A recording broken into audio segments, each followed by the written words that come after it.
मी अशोक श्रीमंत आसपे, राहणार पिंपळनेर, तालुका माडा, जिल्हा सोलापूर.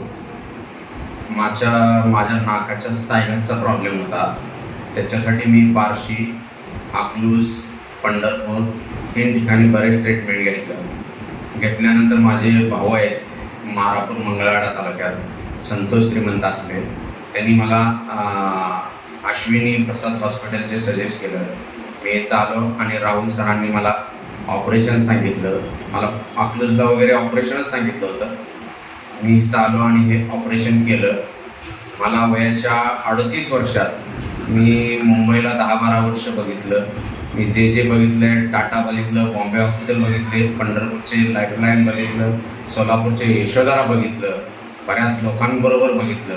परंतु माझ्या लाईफमधलं सर्वात बेस्ट हॉस्पिटल आणि ह्या टीमनं केलेलं काम, सर्वांशी पेशंटशी अगदी चांगली काळजी, माझ्या आयुष्यातील सर्वात बेस्ट हॉस्पिटल म्हणून मी हे करतो. आणि माझं ऑपरेशन अगदी फार चांगलं केलेलं आहे आणि मला अतिशय आनंद होत आहे.